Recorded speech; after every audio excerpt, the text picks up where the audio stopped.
Welcome to RICO 12. I'm Justin B., your host and a child of an all-powerful and perfectly loving God and an addict living in the miracle of recovery one day at a time. RICO 12 is an open to all addictions and afflictions organization dedicated to exploring the common threads of the differing manifestations of alcoholism, sharing tools and offering hope from those walking a similar path. We gather from diverse backgrounds, faiths, and locations to learn and support one another. Our speakers come from various fellowships and experiences demonstrating the universal principles of recovery. RICO 12 is not allied or affiliated with any specific 12-step fellowship. This is RICO 12 speaker meeting number 373. Thank you for joining us live or on the recording later. Today's speaker is Michael S., who has spoken on RICO 12 a few times before, and I'm so grateful to hear from him today. His talk is entitled Cancer and Addiction, and I look forward to hearing more about his messages in a few moments. But first, a few quick announcements. RICO 12 does offer a variety of recovery resources, including podcasts and social media communities. To explore more, please visit RICO12.com. That's RECO12.com to check out the chat. I'll put things in the chat here throughout the meeting and the show notes of the podcast. This last, about a week and a half ago, we launched a new podcast called RICO 12 Workshops. It's a platform where former or current RICO 12 speakers have recorded workshops or other talks in other meetings, and they'd like to share them on the RICO 12 platform. They share those recordings with me, and I get them posted and put out there in a podcast. So go look for RICO 12 Workshops on whatever podcast platform you listen to podcasts and check it out. There will be links to that here in the show notes, but also just go check it out. RICO 12 is self-supporting, and your contributions help us continue this message. Thank you to all our spearhead donors, past and present, especially this last week to Katerina and Sharon. If you feel your higher power nudging you to make a contribution to RICO 12, the information on how to do that will be in the chat and in the show notes or on the website at RICO12.com/support. Your support, both financially and by word of mouth, truly makes a difference in helping us share these messages of hope and recovery. Before I get into introducing our guest speaker today, I just want to share a little bit. I am not in my typical place. I'm not in my typical office, so I look like I'm a little bit more of a floating head because where I'm set up is taller and shorter and everything. But I'm dropping off my daughter at college. She's my youngest, and there's a lot going on. I'm excited and sad all at the same time, and there's a lot also going on in our personal lives. But I am so grateful to be here to connect with you and with my higher power and move forward. So each week we receive light and inspiration from our speakers. Their experience brings hope, meaning, worth, and growth to us as listeners. Now I'm going to welcome today's guest speaker, Michael S. Here's a little bit about Michael. Michael has been in a variety of 12-step fellowships over the years. His primary fellowship is AA, even though he's not an alcoholic. He'll explain. Currently, he is most active in SLAW and CODA. Mike's favorite topic to talk on is emotional sobriety. But in this meeting, he will be talking about cancer and addiction and the tie of the two together using his own experience, strength, and hope. He has been practicing as a licensed psychotherapist and life coach for the past 20 years. He and his family live in the southwestern suburbs of Chicago. Michael was a previous speaker on meetings number 68, 110, 200, 259, and 330. So take it away, Michael. The floor is yours. Thank you, Justin. We probably should change that introduction because I've been doing this for 4 or 5 years. So I now am 25 years experience as a therapist. Like Justin said, I've been here many times. And the main reason I come back is 2 parts. The selfish reason, because it helps me reteach myself and relearn and practice the things I know, but I'm not practicing on a day-to-day basis. Right. And then also to be of service. I've recently started sponsoring some more people again. I've been in 12-step fellowships on and off for about 12 years now.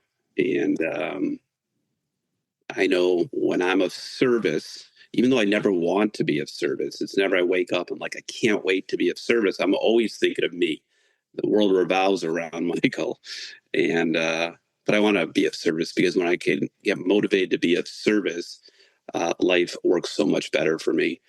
I've listened to many of RICO 12 episodes over the years.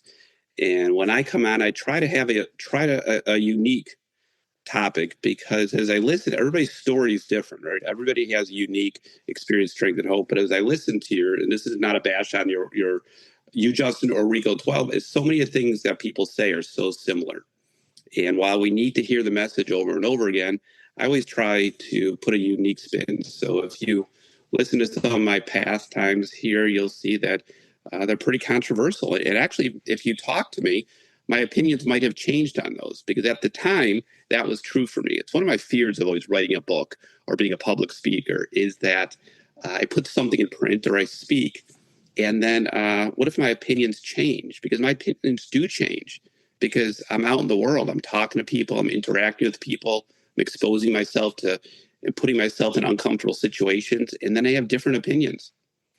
Like Justin, I'm a little what I call IRD, irritable, restless, discontent, irritable, restless, and discontent this morning.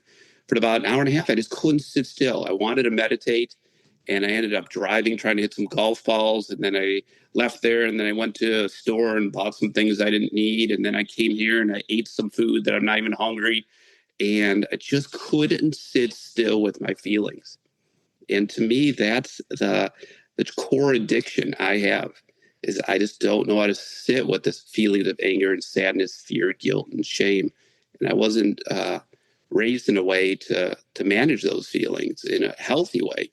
So I'm way better today than I used to be, but I'm a work in progress. I got a lot of notes here and a lot of things I want to talk about. And then I realized a mentor of mine years ago, 25 years ago, he said to me, at the end of the day, Michael, nobody's going to remember what you say. Like at the end of this, you're not going to remember, oh, Michael said such a great thing or that piece. That knowledge, that was so helpful. So he said two things. One, less is more and really go into it. And two, focus on how you're being with people and less what you're saying. People are going to remember how you're being with them. And so I could really throw out everything I need to say. And if you get that I'm present with you, I'm here to make a difference, I'm authentic and I'm real, and I share myself in that way, it's going to make a huge difference. So that being said, I do have a lot to say about this topic. And I found something, Justin, I wanted to share with you. And you didn't know this, and I didn't know this until recently. I listened to one of your episodes about 3 or 4 months ago. And after I listened to the episode, I emailed you this topic comparing cancer treatment to addiction recovery. And I don't remember what the episode was. And I don't have cancer. I've never had cancer. I want to make that clear. And when I decided to do this topic, I didn't know anybody really in my life who had cancer at that time. And just within the last 2 or 3 weeks, a really, really close friend of mine, someone who's really close to me, got diagnosed with cancer. So it's interesting to speak on this topic and to have that going on in my life simultaneously. So I want to dive into this topic about the similarities between what I consider cancer treatment and addiction treatment. And just kind of starting with the big picture, just like cancer patients, people dealing with addiction go through a process of diagnosis and treatment and what we might call remission. I want to spend most of the time talking about remission. And maybe that's where I'll focus my talk on today. And I got a lot of other things, but it seems what God's calling me to say is remission. That I'm in remission from a sex and love addiction. I'm in remission right now from my codependency. I'll never get rid of it. I also struggle with depression and other bipolar. It will never go away. Just like cancer, even when you treat it, you're in remission. There's still, you got to check on it all the time. There's still cells in your system that might have some cancer in it. So that's a hard one for me because I want to be cured. I don't want this disease. I don't want this addiction. It's hard to live with. And as I talk later today about the number of things I have to do, the number of things we have to do as addicts to stay in remission, to stay in recovery. And if I take my foot off the gas, guess what? That you've heard this before. Maybe you haven't heard this before. My addiction is doing push-ups in the background. It's just waiting for me. And the times that I've taken, I'm doing great. Everything's great in my life. I'll go to a little less meetings, a little less prayer, a little less meditation. I'll just pull away. Guess what? it slowly but surely creeps up on me. Not overnight, maybe not even in 3 weeks, maybe not in a couple months, but eventually it will catch me. My sponsor, who I've worked with for many years, he always says for an addict, when things are good, that's really bad for an addict like me. Because when things are good, I go in cruise control. I like cruise control, right? So for what he says to me is, Michael, you got to double down. You got to work your program twice as hard to stay in remission. I don't like that. I thought you just bust your butt to get to the top of the mountain, and then I have to work twice as hard to stay in remission.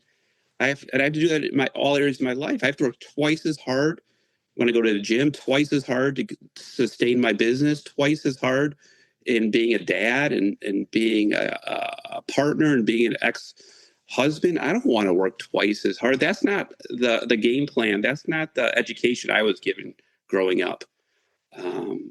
So that's just the reality for me. Just got a few notes here I'll go into. So cancer and addiction, they require personalized treatment plans. It's not one size fit all. Both involve managing side effects, whether it's physical or emotional, and they both rely on long-term support, a support system, and regular check-ins. And while cancer patients have a lot of support, they need a lot of support. There's a lot of support groups. I think that's what we have as addicts. We have the 12 steps, which I am a big fan of, obviously, but there's a lot of other groups and organizations for addicts like us. And it's one part of recovery.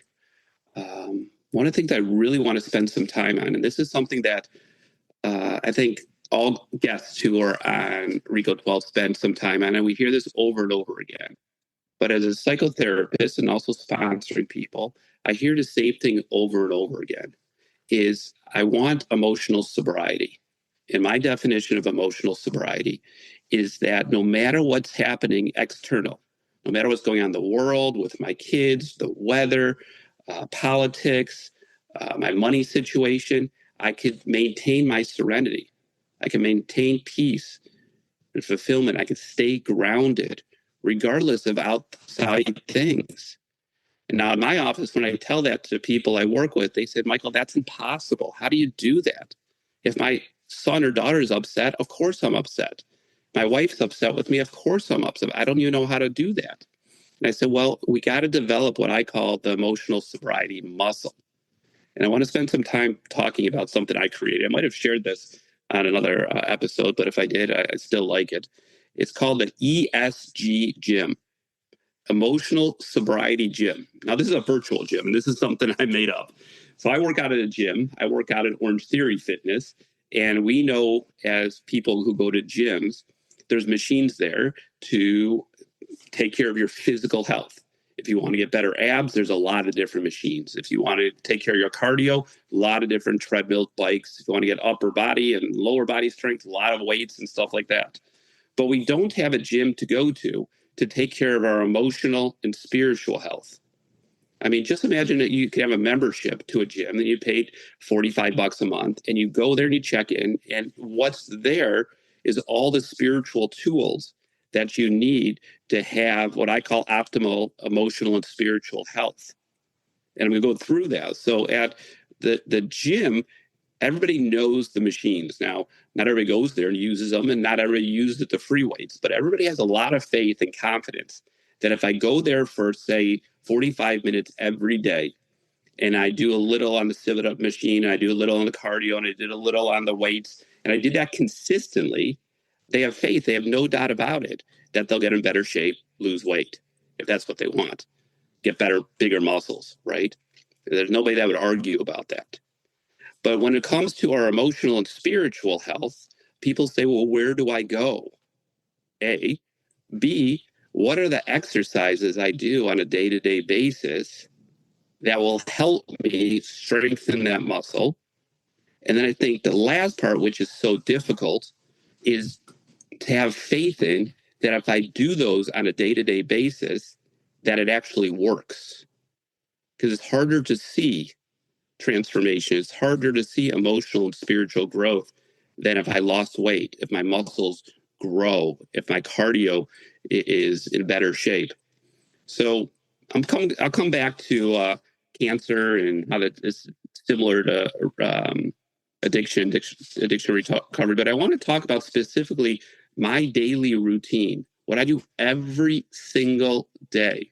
Now, I'm not saying you have to do this for those who are on the call and those who are listening, but I want people to know here's the things you could do on a day-to-day basis. And now there's way more things that you could do. But this is a routine that I've developed, and it didn't happen overnight. My only routine for a while was that I got down on my hands and knees and said the serenity prayer. That was all I knew. That was my routine. And that's what I did every day. And that's better than nothing. But today, here's kind of the routine I do. So every day I get down on my hands and knees. And at first, I don't like getting down on my hands and knees. That seems ridiculous. I just did it. I had to do it because I was desperate. And so I just have to keep that tradition. And sometimes I'm out down there for 30 seconds. Sometimes I'm down there for several minutes saying prayers, right? And now we've heard this. So it's almost like when I'm going through this, it's like, oh my God, here we go again. We've heard this a million times. But I think it's important that I get reminded. Doesn't mean if I know this, I'm of the educational variety when it comes to recovery. And as an addict, I know a lot. I could tell you all about the big book and 12 and 12, and we all know a lot, right? And I could quote pages, but knowledge does mean nothing in this program because if I'm not practicing, it doesn't work. So I pray, then I meditate. I sit in silence, try not to move a muscle, and I listen. What is God saying to me? I work with a lot of men, and I think the strength of a man, a powerful man, or the strength of a powerful woman, find me a person who could sit still with their feelings, emotions, not moving a muscle for the longest. Whoever that person is, introduce me to that person. That takes a lot. And now I could do it for a good hour if I wanted now. But I could only do it for about 30 seconds years back. And this morning I couldn't. I was irritable, restless, discontent. And I tried to sit still and I just couldn't. I just could not do it. And I had to surrender that. Guess what? I lost the battle this morning. All right, so I do silent meditation. I do guided meditation. There's so many great guided meditations on YouTube. I use ChatGPT all the time because ChatGPT, I tell them exactly what type of meditation I'm looking for, how long, is it a male or female, give them all the information, and they give me the perfect YouTube video. It's pretty amazing. I go to a men's group, a weekly men's group, every single Wednesday. Been going for almost 20 years. And this has nothing to do with recovery. It's just a men's group, non-religious men's group and men of all ages. And it's a big part of my life. I started another program called Men's Two-Way Prayer. It's been going on every day now for 4 years. Every morning, same time. Justin will put a link in later for that. And that's a really important thing. I go to a weekly therapy session. I've been working with this therapist for over 20 years, on and off. I work with a psychiatrist. I take different type of medications and supplements and all this kind of stuff to keep my brain in. I think there's probably chemical imbalance in my brain at some level. I don't know for sure, but I do take these medications and they're helpful for me, and I need them. And that's taken me a long time to accept. I do flotation 1 or 2 times a month. I don't do this every day, but I go to sensory deprivation tanks and I lay in water and meditate for an hour. And I could give you some more information on that and put it on the notes. I do a lot of service. So not just service in meetings. I pick up garbage. I open doors. I smile at people. When people say there's no service opportunity, there's no service at meetings, or how do I be of service? You don't need to volunteer in some organization. There's a million things you could do of service. Now, I've also done service and leadership at meetings. One of my first meetings, so I guess I better talk about being an alcoholic or not an alcoholic and going to AA. By the grace of God, 12 years ago, I was struggling with depression. I was going through a divorce, and I've had depression for many years before that, and I just didn't know how to treat it. And by the grace of God, I read an article called Treating Depression as an Addiction. And I didn't even know much about the 12 steps, but I said, read the big book. So I found the big book, I crossed out all the sections where it said alcohol, replaced it with depression. Part of the program said you got to go to meetings. So I went to some AA meetings. I told them, listen, I'm not an alcoholic, but I think this could help me. They said, okay, we never met a guy like you and got a sponsor. And that's how I started working the program. And they said, as long as you stop drinking, you can be a part of it.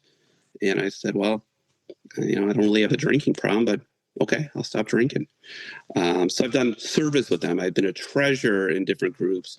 One of my leadership in this church, after a couple of years attending this meeting, they gave me the key to the church.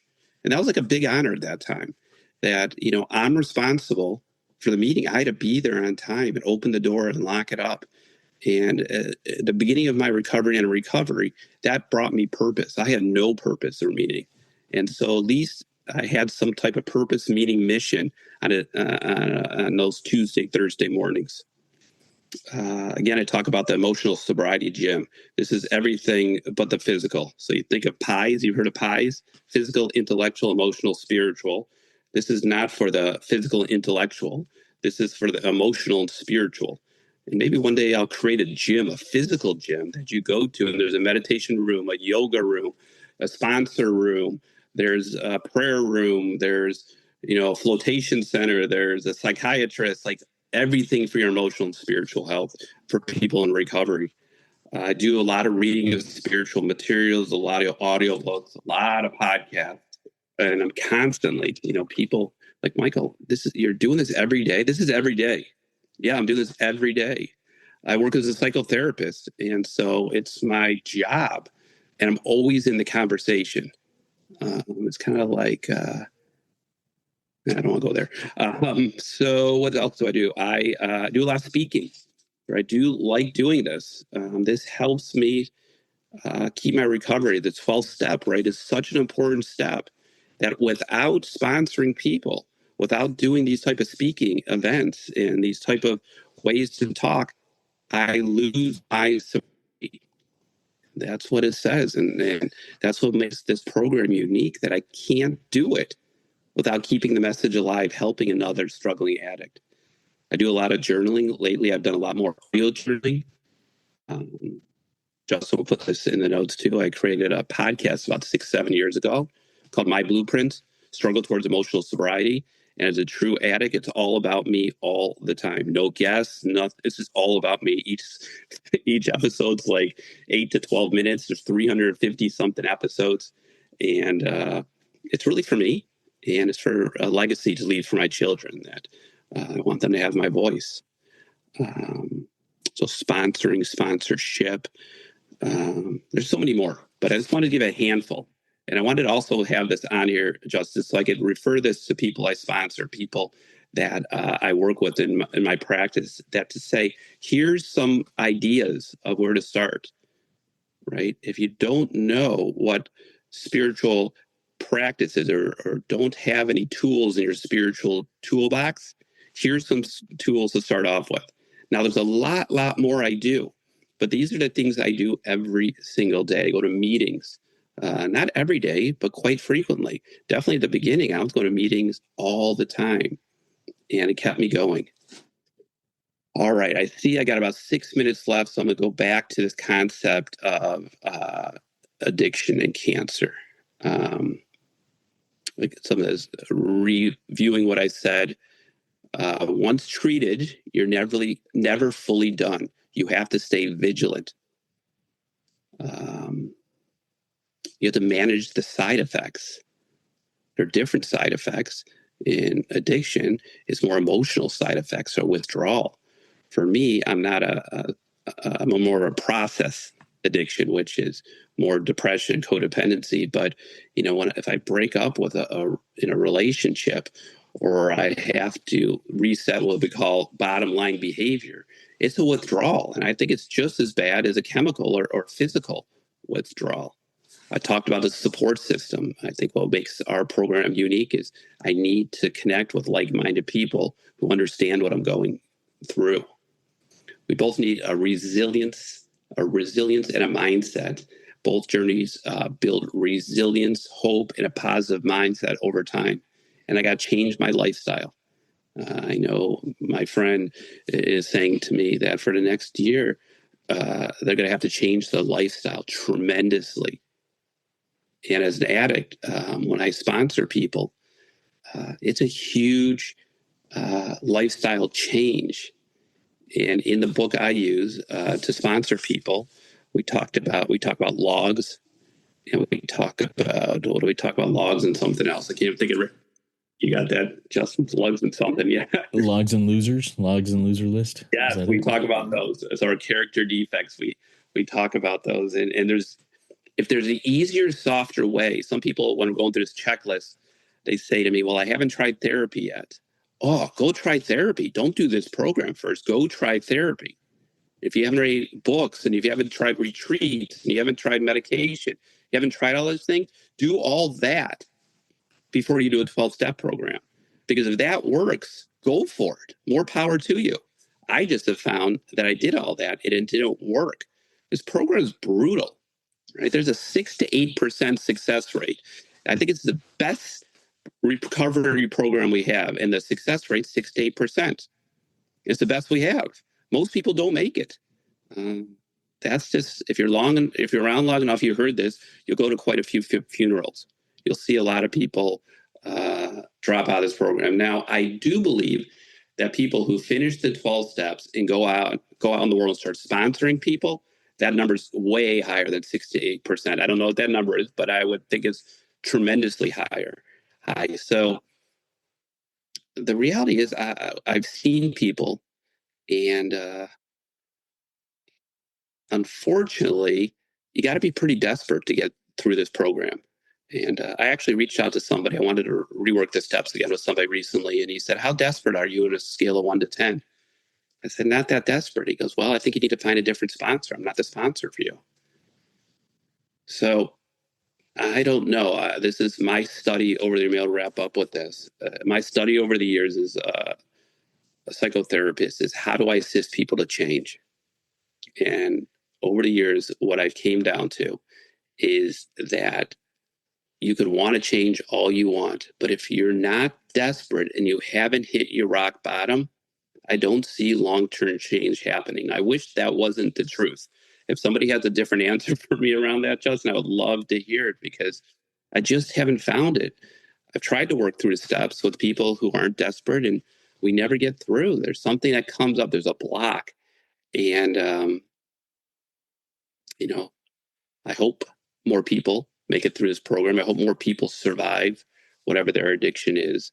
But we got a lot of work to go. So I think I'll wrap up with that. And just, I think the message I want to leave is this ultimately is this daily commitment that keeps cancer survivors and people in recovery healthy and thriving. And without doing that, day in and day out, small little practices, we're in a big trouble. So I'll leave it open for some questions and discussion, but thanks for listening, guys.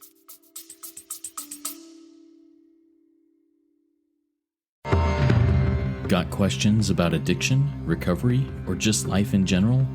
Let's noodle it out together. Grab your big book, a pen, a highlighter, and a notepad, and join Nikki M and me, Justin B, on Rico 12 Noodle It Out with Nikki M. Each episode, we take real-life questions, ours, yours, and those from the recovery community, and dig deep into the big book of Alcoholics Anonymous to find real, practical solutions. So, if you're ready to do the work and apply the solution, tune in to Noodle It Out with Nikki M, streaming now on your favorite podcast platform.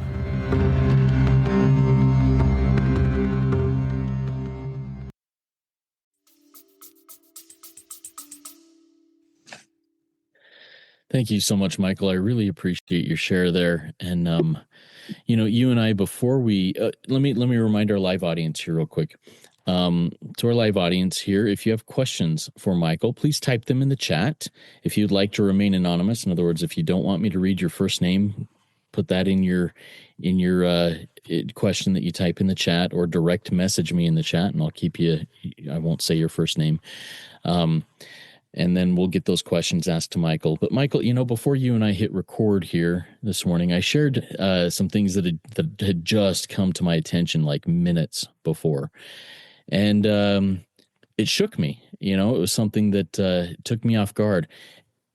And yet I'm able to sit here in a semblance of serenity, in a semblance of focus.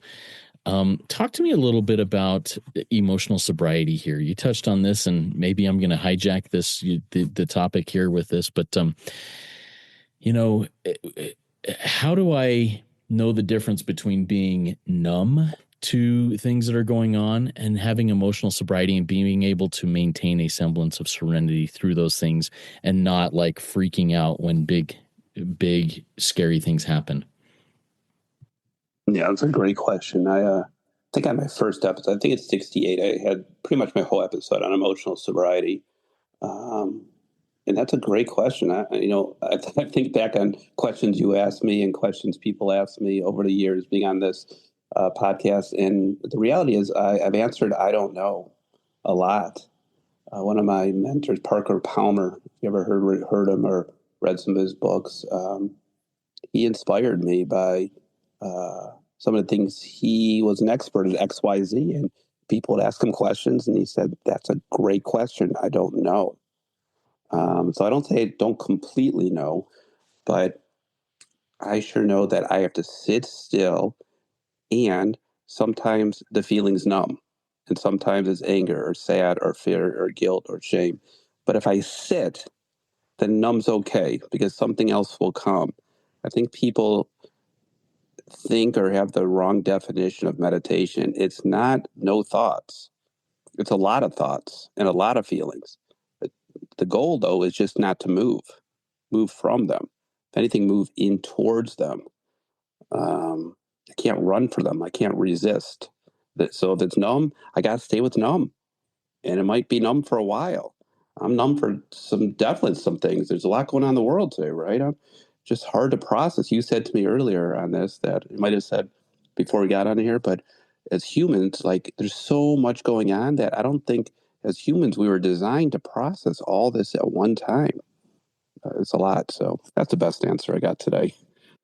Well, I appreciate your honesty on that. I don't know. I don't know either.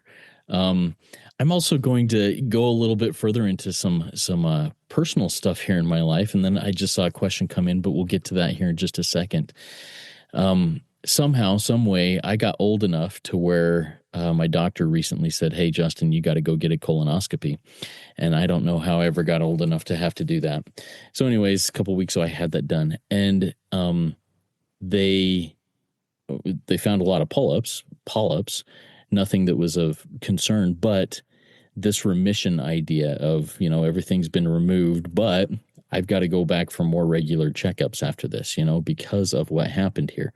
So talk to me a little bit about that remission and the follow-up and the what that looks like in this cancer and addiction topic here. Yeah. So I don't know about you guys. When we introduce ourselves on meetings, it's always, my name is Michael. I'm a recovered fill in the blank, or I'm in recovering. And it's always, people have different, like, am I recovered? After you go through chemo and then you're in remission, are you recovered? Are you recovering? I think you're recovered. And so I try to introduce myself as a recovered addict. Um, and my definition of a recovered addict is somebody who is just working the program every day to the best of their ability. If you're doing that, you're a recovered addict, and you're not where you used to be.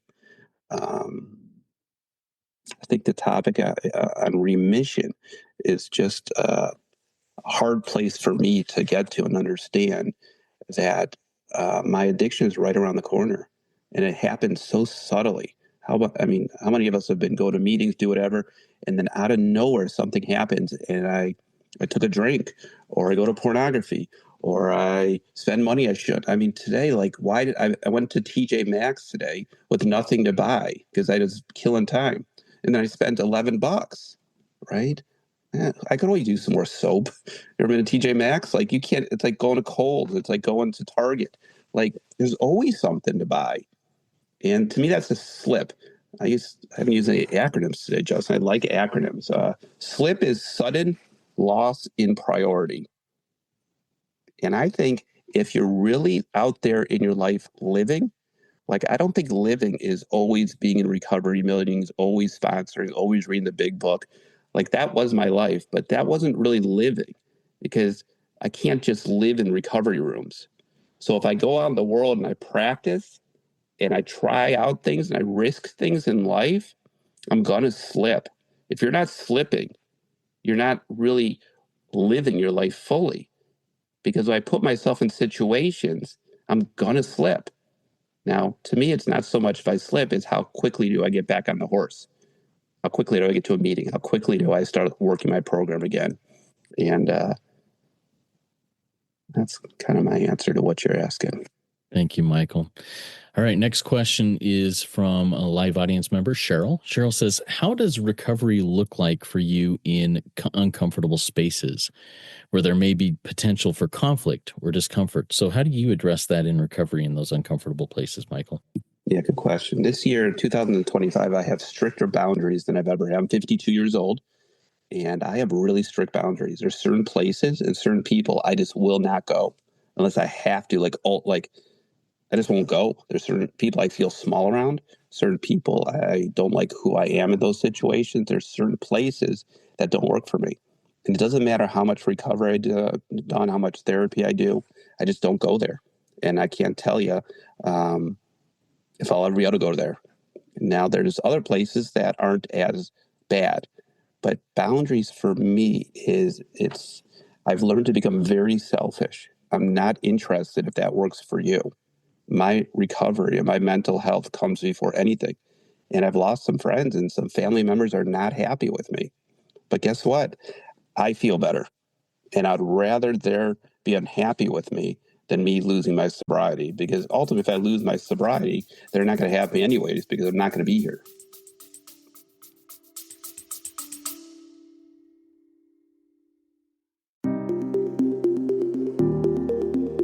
Hey, Spearheads, if you're looking to dive deeper into the big book of Alcoholics Anonymous with people who live the solution, then you won't want to miss RICO 12 Big Book Roundtable. Join David G., Nikki M., and me, the moderator Justin B., 3 recovered addicts from multiple fellowships, as we break down the big book line by line. In each 30-minute episode, we share our experience, strength, and hope in a real, raw, and practical roundtable discussion. So, if you are ready to learn and apply what you learn, tune in to RICO 12 Big Book Roundtable on your favorite podcast platform.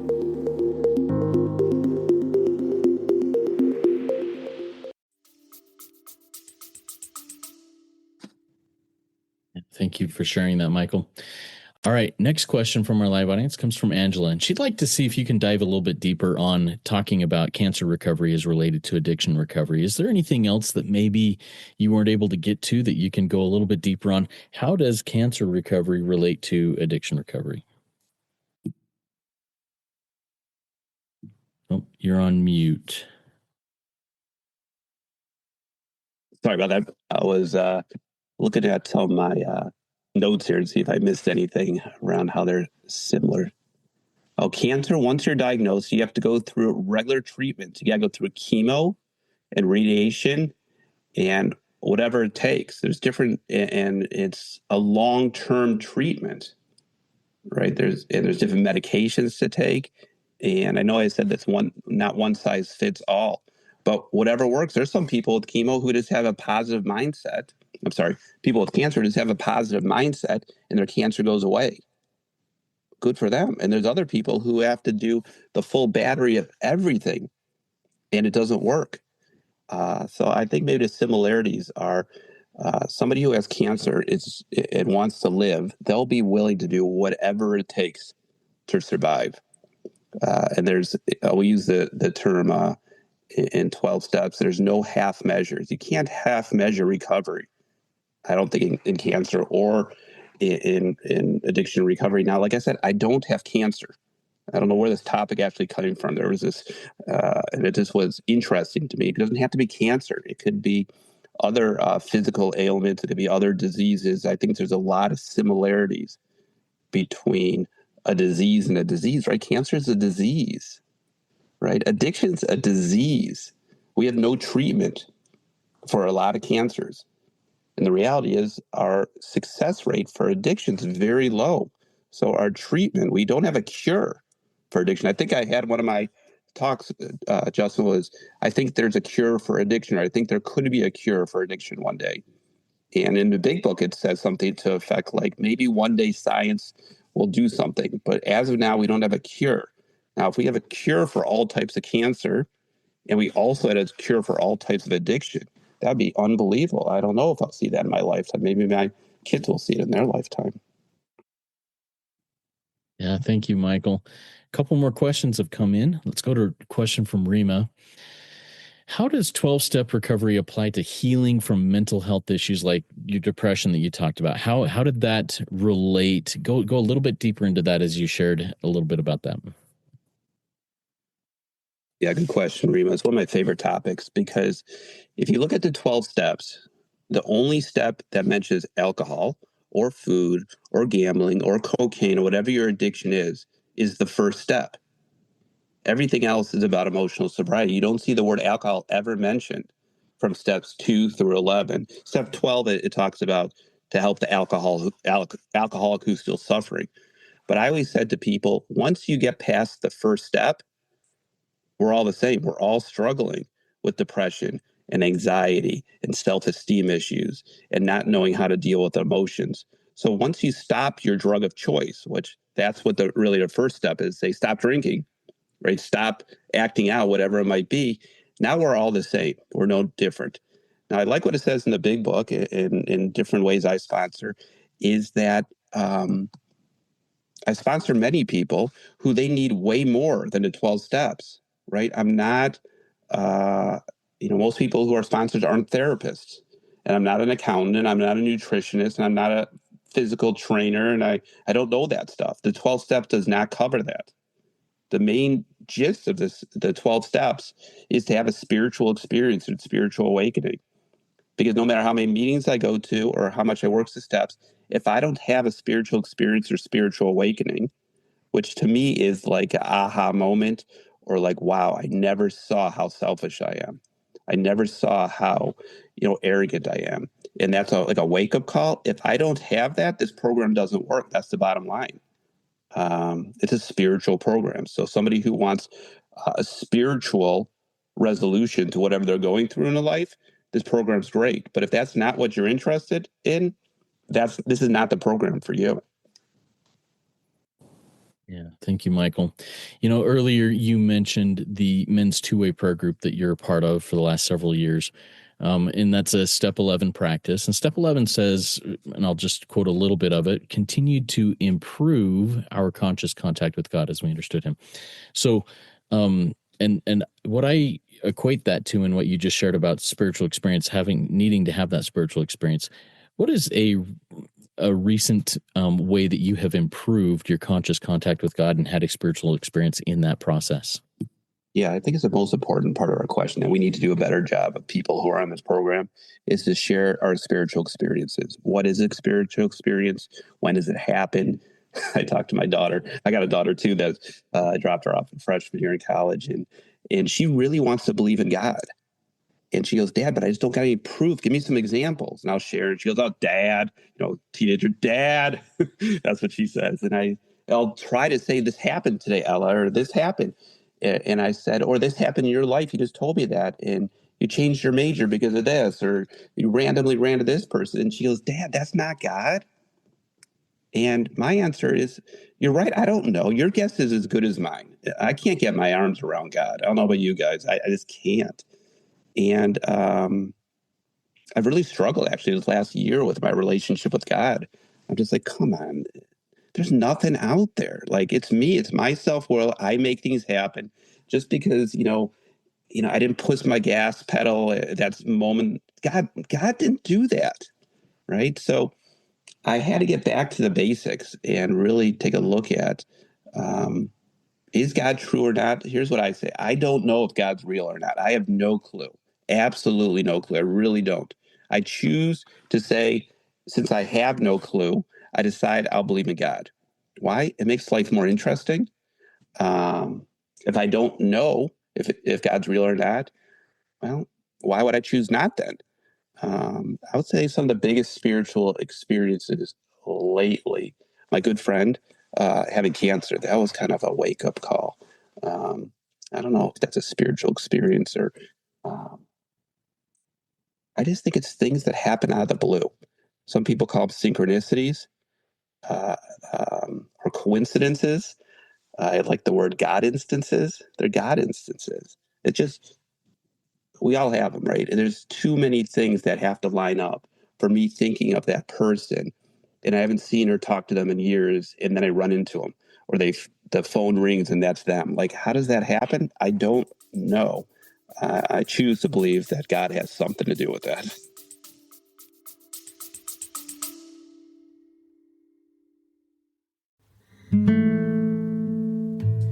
Hey, Rico 12 Spearheads. If our recovery resources have helped you, please consider a donation. Your financial support, as well as your word of mouth support, keeps Rico 12 running and reaching the man who is still sick. Donate today at rico12.com/support or check the show notes for PayPal and Venmo links. Every contribution helps carry the message. Thanks for being a Rico 12 Spearhead.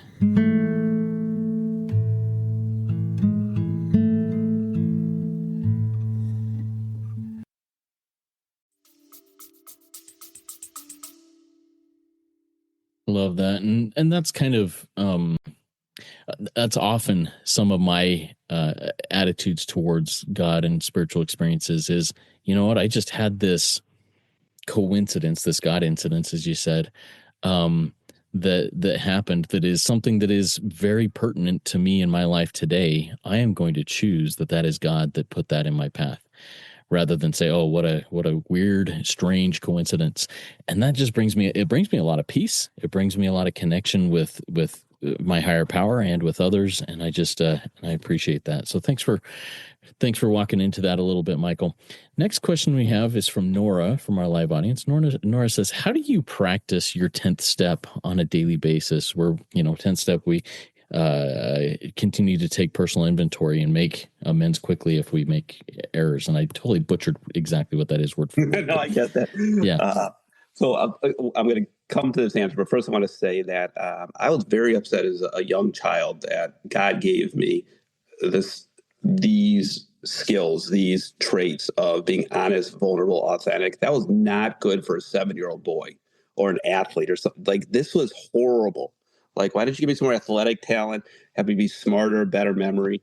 It took me years to realize that God gave me these tools that has me be successful. I'm authentic, I'm real, I share things that I think other people don't share. So to answer your question, full circle is I don't do the 10 step, and I haven't been doing the 10 step. Just really haven't, and it's important.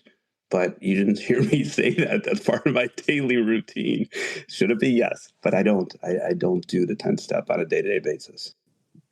Well, thank you for sharing that vulnerably and everything, Michael. I appreciate that. I'm going to jump in and answer how I work my 10th step, because I think that would be, well, it's helpful for me to be not reminded, but to put it out there, because the 10th step is part of my daily routine.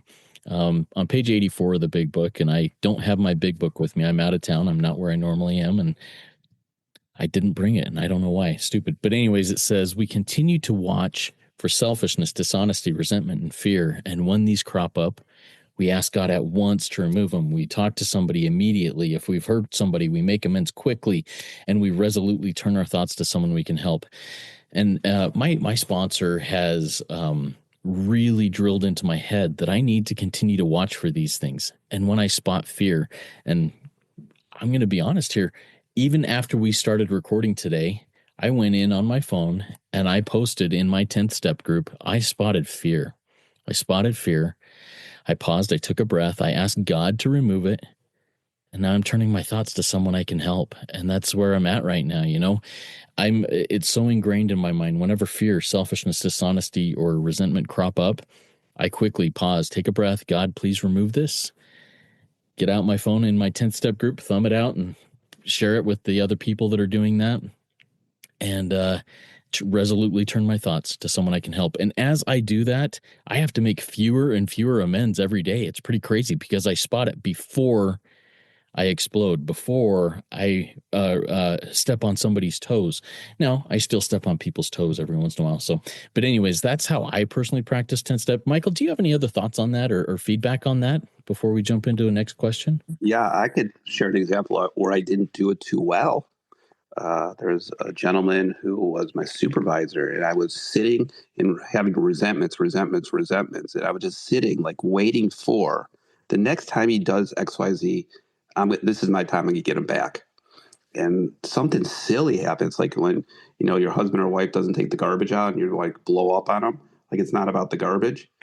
And oh man, I was playing golf actually. I was around some other people and some people I didn't know. It was so embarrassing. I'm like, oh my God, I haven't blown up like that ever.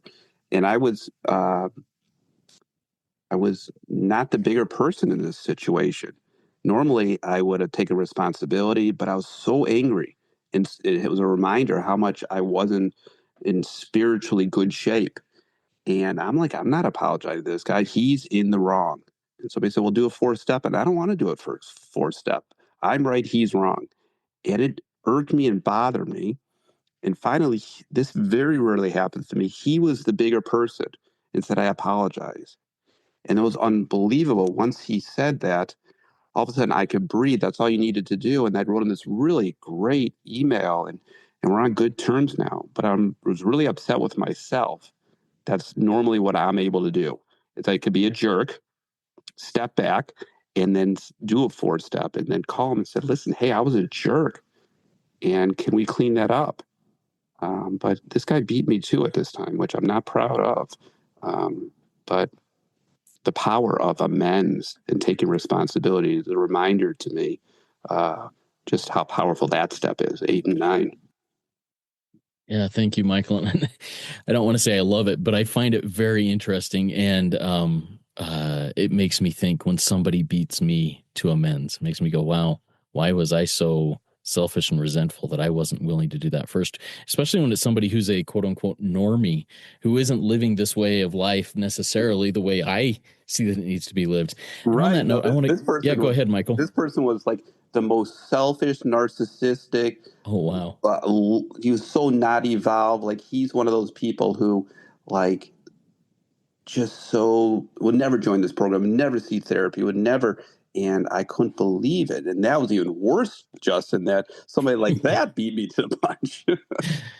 Oh man. Yeah, that makes you think, huh? Makes you go, wow, where's my program? This is good. I love it. Thank you for sharing that. I appreciate it. And that kind of takes me to, I think this will probably be about the last question I have, unless we have another one coming from our live audience. But you led this meeting, opened it up in your share by saying, you know what, I hesitate putting something in writing, or whatever, because my opinions may change. And this is something that I've done in all of these Rico 12 meetings. Is I open with the set aside prayer, to set aside everything I think I know, so that I can have a new perspective, a new understanding. And this thought of being open to changing opinions is such a powerful thing, especially if I think, for example, in Rico 12, we are very 12-step centered. Everything we do, we talk about 12-step work. But even in the big book, it says, hey, and I'm butchering it because I can't remember, we aren't the end all, know all, be all of everything. There are other ways of doing this.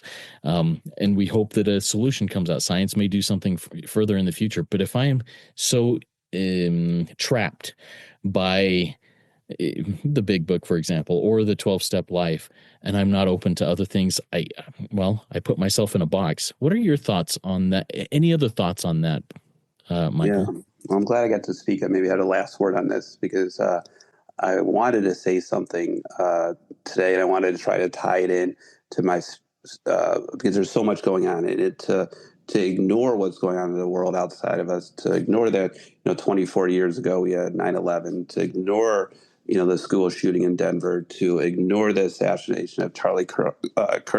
It felt like, but it was at a and how do I address that? And I think I want to address this in this way, that I've sat with so many people in my office over the 25 years who were staunch Republicans or staunch Democrats, or they had such strong beliefs on gender issues or whatever the issue was. And I've kind of answered your question. It's why are people so stuck in their way? And I think to myself, what would it take me to change a thought? So if I'm conservative, how would I become more liberal? If I was liberal, how would I become more, what would have to happen? And what I came down to in seeing people talk and hearing people say what they said, it all has to do with exposure. That how much exposure do I have to certain minority groups? How much exposure do I have to gender issues? How much exposure do I have from people from different countries? And the reality is, when I look at some of the racist thoughts I have, or discriminatory thoughts I have, or the opinions I have about politics, it's based on such a small sample size, right? And so, because I don't have exposure to a lot of it could be Hindu, Indians, Jews, Catholic, doesn't matter what it is. Based on those experiences, now I develop a belief. And I have the belief, this is my opinion, and this I don't want to get into politics. One of the reasons I'm more liberal is I lived in a lot more metropolitan cities. And I got exposure to a lot of different types of people that if I'm in a more suburban or rural area, the chances of meeting some of the people I met in my community when I live in a city, it's lower. And it has me then form stronger beliefs that I really don't have knowledge. So maybe to answer your question in full circle around this, Justin, is if I wrote a book, and if I would like to go back maybe one day, maybe I'll do my next episode with you, is to go back to all my episodes and to say, hey, listen to all these, and I disagree with this, I disagree with this. And that was true back in 2022. But because I've met some people like that, or because I've had different experiences, my viewpoint changes. Well, thought there was more, but that's how I'll wrap it up. No, that's really good. And before I jump into the wrap up, when I was first felt the nudging to start this program, the Rico 12 program, I felt I knew everything, but the box I was in was really small and really tight. And I still know I'm in a box, but I can tell you from being exposed to so many people from so many places and faiths and backgrounds and, stances and whatever else, man, that box has grown so much. And I hope one day that it's so big that I don't even know that it's a box anymore, even though it will be. Anyways, so thank you so much, Michael. Such a good and very helpful for me in this moment conversation here on Rico 12. I hope it's been helpful for everybody else out there, or at least one other person. If you have additional questions or would like to continue this conversation or get in contact with Michael, please send me an email at rico12pod@gmail.com. That's RECO12POD at gmail.com. I'll get you connected. We'll make sure we have that. Jump into our WhatsApp community, ask those questions there. Please consider rating and reviewing Rico 12 podcasts and all of the other podcasts that we do on Apple Podcasts or Spotify or wherever it is. It's a powerful way to work step 12 and share the recovery with others. Next Friday, we're going to hear from Mark C., another first-time or a first-time Rico 12 speaker. I look forward to hearing from him on his chosen topic of finding purpose beyond the addiction. Now, I have been able to fill a handful of openings for speakers over the next couple of months, but if you are someone who's out there who's like, you know what, I have something that my higher power is just really leaning on me to share out there, please contact me. Send me that email, rico12pod@gmail.com. We'll get something set up over the next few months. And just really grateful to have you all here. Michael, I didn't confirm this, but are you willing to close us out with a recovery prayer of your choice? I will. You usually ask me if I have one last thought. I'm going to share. Yeah. Oh, yeah. One last thought. Words of wisdom, one last thought. Please do that, and then close us out with a prayer. Very simple. I hope one day we have a cure for cancer and addiction. Let's close out with the serenity prayer, and I like doing it in the we version. So God, grant us the serenity to accept the things we cannot change, the courage to change the things we can, and the wisdom to know the difference. Thank you, Michael. Thank you, everybody, for being here. Remember, there is one who has all power. That one is God. May you find God now. Keep coming back, and when you do, come all the way in, sit all the way down. Let's trudge this road of happy destiny together. Work it. You are worth it. There was a man put his hand by the side of his mouth, and he wanted to scream, but the sound never came out.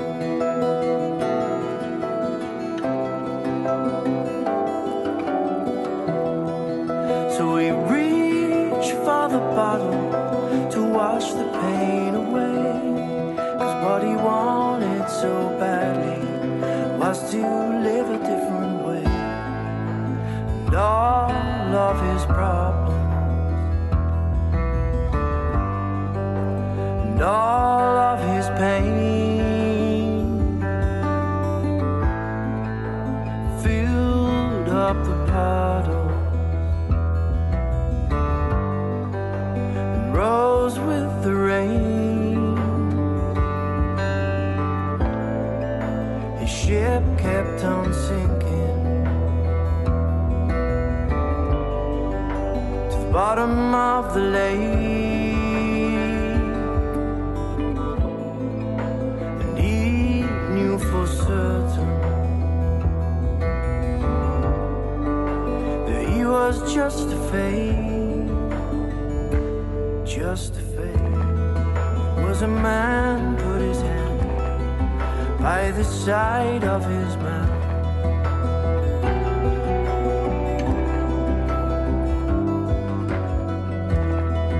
and he wanted to share, but only lies ever came out.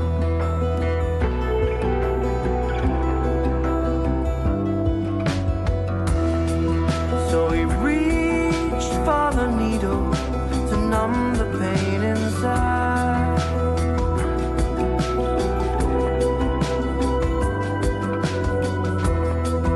and the truth that he yearned for shriveled up and died.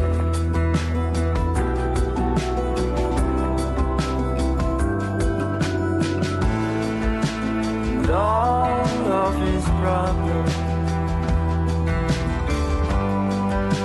and all of his pain filled up the puddle, rose with the rain. The ship kept on sinking to the bottom of the